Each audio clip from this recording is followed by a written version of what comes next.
Hey everybody, welcome to Geeks for Geeks. I am Chaitanya Munje, and in this video we will be creating a simple application to learn the implementation of picture-in-picture PIP feature inside our Flutter application. I have already created a sample application. We will take a look at the output of it and then we will move towards creating a new Flutter project in Android Studio. Now in this application, when we click on the Start Floating button, we can get to see that particular screen has been entered into the picture-in-picture mode and it's being displayed inside our application. So we can drag and drop this component on any part of our screen, and the other is a background page. So this is the application we will be building in today's video. Now let's start creating a new project in Android Studio. Inside our Android Studio, we have to create a new Flutter project. Here we have to select SDK path, then simply click on next. We will be specifying our project name, PipView app, then simply click on finish to create our new Flutter project. Now inside our project we can get to see readme.md file, which is not required currently, so we will close this. Now for using the pip view inside our project we have to add the dependency, so we will go to pubspec.yaml for adding the dependency. Inside our project directory we have to navigate to pubspec.yaml. Inside this, in the dependencies section, we have to add the dependency as. After adding this dependency we have to simply click on pubget to install it.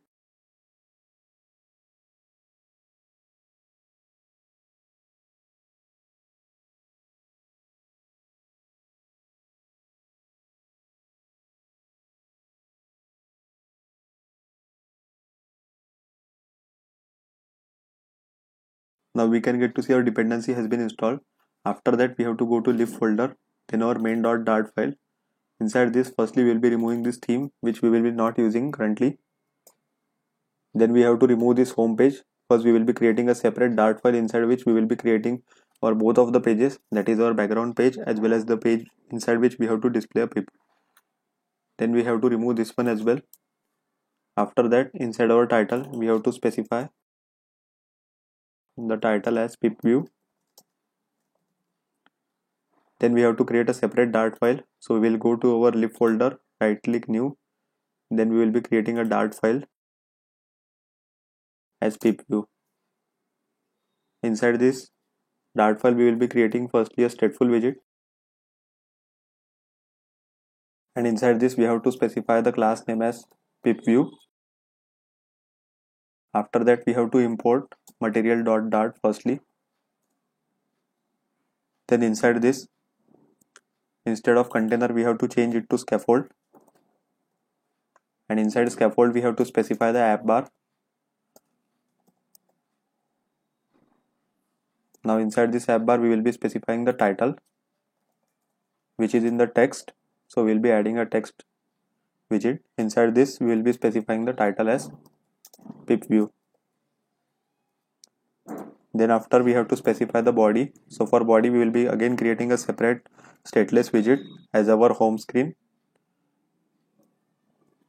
So we will be creating a stateless widget and specifying the class name as home screen, and we will be calling this home screen inside our body as home screen. Now inside our home screen,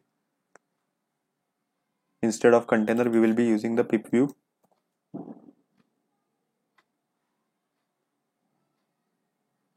So this is the package, so we will be using this one, and we can get to see the statement has been imported as pipview.dart. Now inside this builder, firstly we have to specify the context as our context, and then we have to specify a boolean variable which is floating. We will be using it later on. Now inside this method we will be firstly returning the scaffold by calling the return scaffold.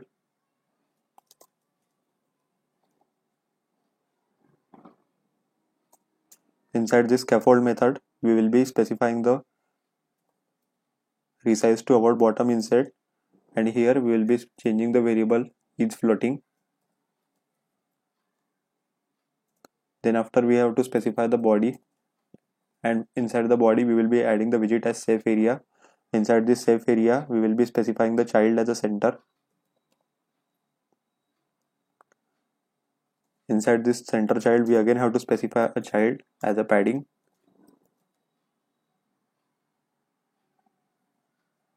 Inside this padding, we will be adding the padding from all sides by calling edge insets from all. That is, we will be calling edge inset dot from all, and inside this we will be specifying the padding as 16. After that, we have to specify the child again inside our padding. So inside the child, we will be specifying child as our column.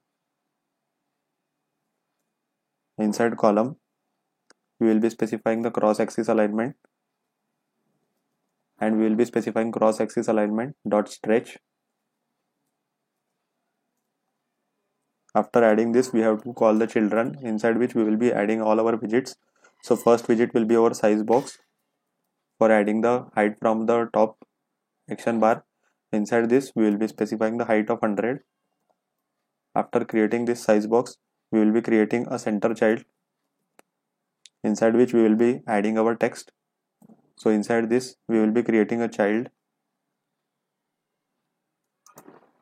as text, and inside this we will be specifying the text as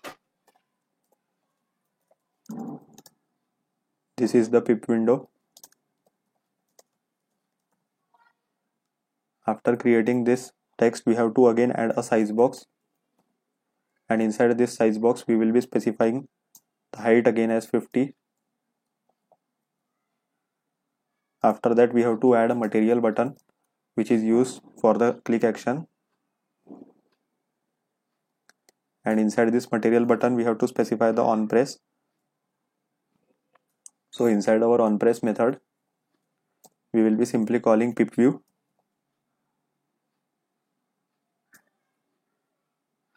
dot off. Here we have to specify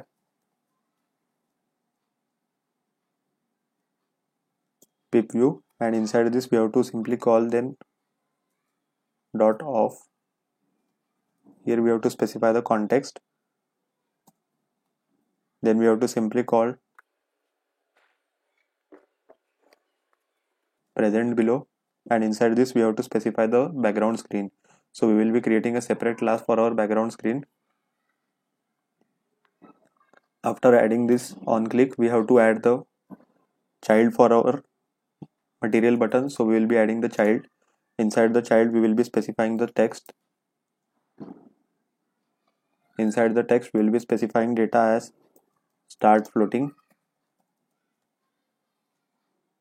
Then after, we will be adding the style for our material button, and inside this we will be specifying the text style. So we will be adding the color for our text as colors.white.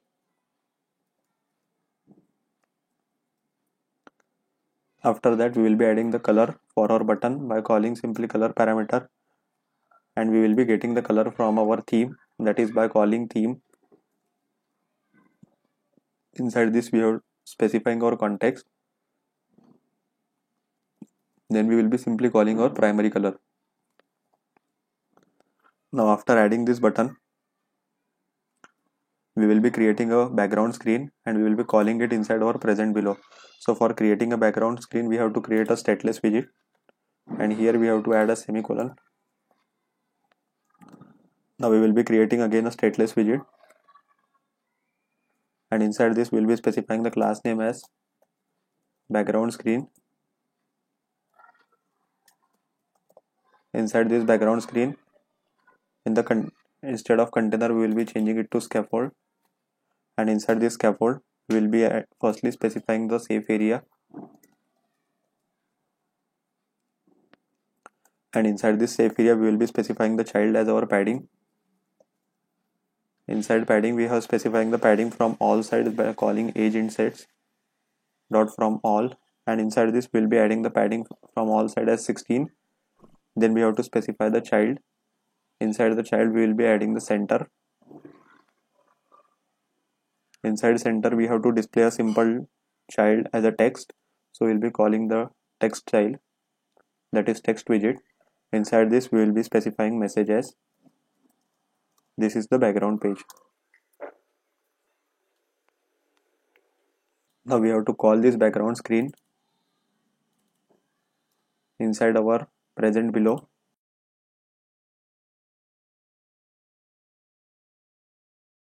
Now we can get to see this error This error is causing because the class name and the pip view is the same. So here we will changing our class name from pip view to pip simply here as well. And in the case of this as well, we have to change from pip view to simply a pip. Now our error has been resolved. So here we can get to see this error has been resolved, that is our pip view is currently being used, and we have also imported a statement that is pip view dot. Along with that, here also we can get to see this error has been resolved. Now we have to go to main.dart file, and inside this, in our home page, we have to simply call pip to load our home page. Along with that, we have to also specify debug check mode banner. So we will be adding as false. Now we can get to see our app has been built. We can take a look at the output of our application. So here we can get to see firstly our home screen, which is having the text as this is the pip window and a start floating button. So when we click on start floating button, we can get to see a background screen. So here we can drag and drop this screen in the various positions. So this is how we have implemented pip view inside our Flutter application. So thanks for watching this video. If you are having any doubts, feel free to ask them in the comment sections.